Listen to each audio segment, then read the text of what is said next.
David Carlos Fuentes, o quién es Carlos Fuentes a través de su obra? Las preguntas simples son las preguntas los más difíciles, ¿no? Y bueno, yo entiendo perfectamente que aquí en Jalapa, aquí en México, que hay una idea de Carlos como uno de los más grandes escritores mexicanos de la historia. Para nosotros de otros países, yo conocí a Carlos como su editor. Los norteamericanos hablan de editor en otro sentido que ustedes aquí. Y trabajé con él para más o menos una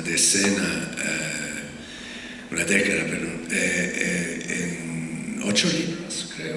Incluso incluido Cristóbal Nonato, que hemos juntos traducido, entre comillas, en inglés, porque no se traduce un libro como Cristóbal Nonato.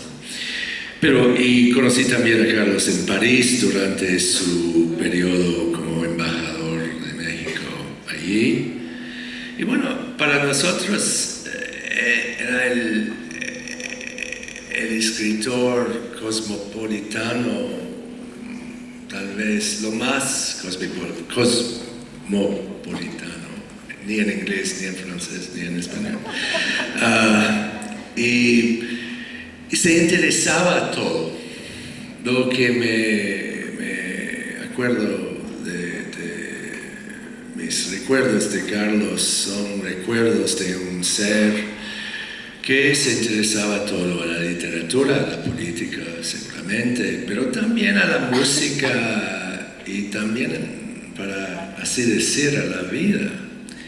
Y bueno, no sé si hay en la generación actual, ni aquí, ni en los Estados Unidos, ni en Francia, seres como Carlos Fuentes o Gabriel García Márquez que tienen esa amplitud de interés y de conocimiento.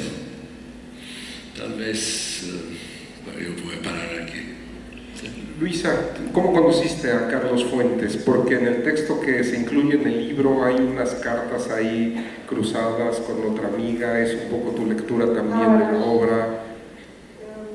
En realidad yo también lo conocí a Carlos Fuentes en París, en casa de Botero, el pintor Botero, y me quedé muy emocionada, que pasó de esta gran figura que era joven entonces. Quedó Carlos y Silvia, que estaba embarazada, me llamaron en algún momento al principio, pensé que son muy locos. Y los pocos días suena el teléfono donde estaban en París con mis amigos, y es Carlos invitándome a su casa a conocer Bayonne. Y eso lo pinta de cuerpo entero. Porque en el fondo parecía una figura tan importante y tan sublime, y sin embargo un hombre sumamente generoso y modesto. Entonces me dice, apúrate, dejar que yo vengo acá y tienes que venir a conocerlo. De Ariana siempre tuvo este gesto de enorme cordialidad y de colaborar, de coordinar todo tipo de encuentros y conjugar figuras y llevarnos a conocer a otras personas. Al punto que muchos años después me invitó a formar parte de la Cátedra de Alfonso Reyes cuando él la creó en el Tecnológico de Monterrey, justamente para que los técnicos y ingenieros que salían del tecnológico también tuvieron una noción de humanidades. Eso era muy generoso de su parte. Y lo que Rodolfo me estaba comentando, quizás sea una historia muy bella, que si tengo un poco de tiempo la cuento, ¿no? Carlos iba a menudo a Buenos Aires. Entonces me llamaban y le pedía que fuéramos a ver una milonga, a ver tango. A él le gustaba mucho ver el tango auténtico, el que bailaba la gente de los barrios, y cómo esta danza tan especial, ¿no? Y se quedaba muy maravillado. En una de estas milongas en las que yo llego, eran muy populares, se acerca un hombre y me dice, ¿ve esa señorita ya sentada al fondo, vestida de blanco? Bueno, a ella no la podemos cabecear, no se le explican a Carlos. Siempre hay alguien que te va a tratar de instruir con las reglas y los protocolos del tango. Explican que muchos hombres no se animan a ir a sacar a bailar a la dama y después ser rechazado. Es horrible, como un milonguero va a ser rechazado. Entonces te cabecean de lejos y la dama sonríe delicadamente, entonces no hay la boca. Pero a esta joven no la podían buscar porque ciega. Entonces le explican, y Carlos se queda muy fascinado con la historia y mirándola, le daba muy bellamente. Y varias veces que volvió a pedir qué pasa con la cita, y yo no la encontraba más, y esa milonga la había cerrado, entonces ese lugar ya no existía más. Hasta que un día suena el teléfono en casa, y me dice, Elizabeth, ¿usted es directora? Sí. Yo soy, te quiero agradecer mucho, te quiero agradecer que Carlos Fuentes habló de mí. Digo, bueno, ¿por qué? Te tenés que agradecer a mí porque hablo de vos. Me dice, bueno, nosotros fuimos compañeras de colegio, ella y yo. Me dice, durante un año, no te vas a acordar, mi nombre es Rosalia Fuentes, y salió publicado en un diario un extracto, un fragmento de un nuevo libro de Fuentes que era ese de A a la Z, lo que yo creo, y hablaba del amor y del amor así en general, y hablaba de la cieguita, y se Isa Valenzuela me llevó a una milonga y conocí a esta cieguita, y era una belleza, y la cieguita era esta mujer, esta chica que había sido compañera mía del colegio, que no era ciega en aquel entonces, pero había tenido esta ceguera progresiva. Entonces ella me manda una carta de agradecimiento a Carlos, y empieza a escribir cuentos, y se instala también estas relaciones cruzadas. Fuentes de alguna manera propiciaba, ¿no? Porque tenía el corazón muy abierto en muchos aspectos. Ahora que menciona Luisa el nombre de Silvia Lemus, me acabo de acordar de la biografía que hace Nicholas Shakespeare sobre Bruce Chatwin, y el biógrafo dice: me sorprendió ver un día en Londres que Silvia Lemus, la esposa de Carlos Fuentes, le dijera a Bruce Chatwin: eres el inglés menos inglés que conozco. Silvia Lemus fue inseparable de Carlos Fuentes, y esta pregunta te la quiero hacer a ti, Sergio, porque en los últimos años veía uno siempre a Carlos Fuentes junto a Silvia. ¿Qué es lo que pasa contigo y con Gertrudis, que son parejas de toda la vida, entrañables, cercanas? Y en un cuento de Eduardo Halfon dice Zenel Paz algo así que como que uno termina de conocer bien a los amigos cuando conoce a sus esposas. ¿Cómo fue tu amistad y esa relación de estas dos parejas y estos dos grandes escritores latinoamericanos?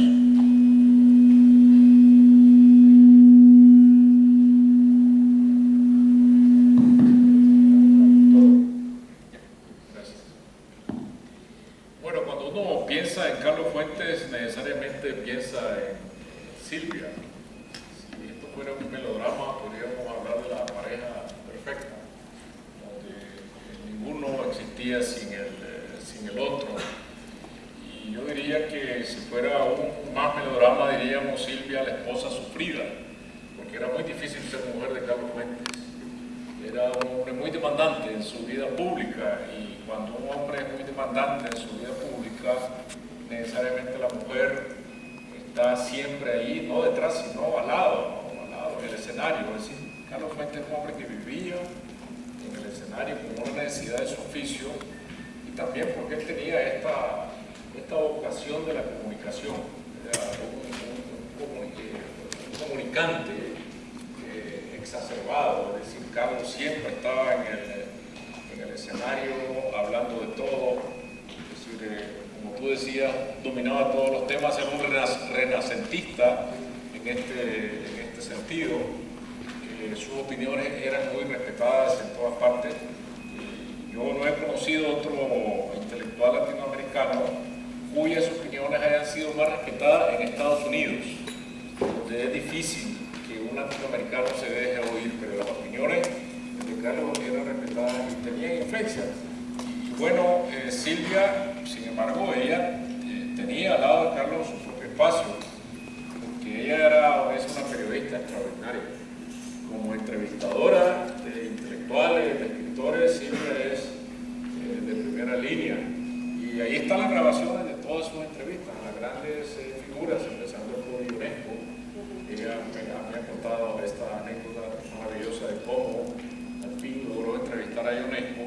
Ha entrevistado a las grandes figuras de la literatura, del teatro, de manera que ella tenía su propio papel. Pero quizá donde esta unidad, unión entre Carlos y Silvia se probó más es en la doble tragedia que vivieron con sus hijos. Una tragedia que yo seguí muy de cerca. Bueno, la muerte temprana de sus dos hijos, primero Carlos, después Natasha, es algo que vivieron de manera muy junta, con esta tensión que produce el dolor, de manera que hasta en eso había un complemento muy íntimo en cómo afrontar el dolor o la desaparición de dos hijos.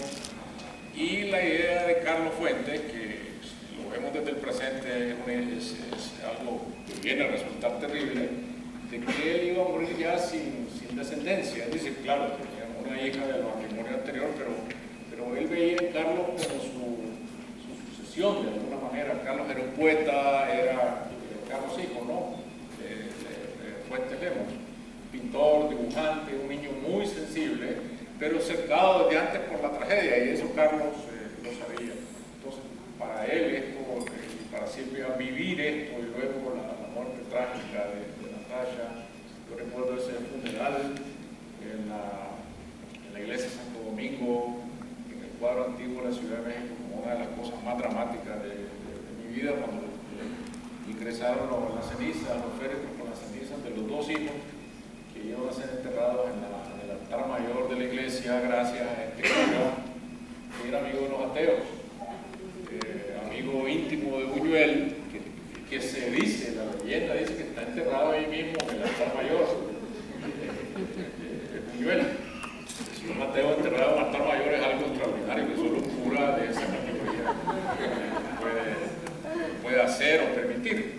Y ahí se juntaron las cenizas de los dos hijos, pero la manera como los dos afrontaron, digamos, esta amargura o esta oscuridad del destino, que también era ejemplar, la enfrentaron con la cabeza en alto, mirando hacia el futuro como algo como se debe afrontar lo inevitable.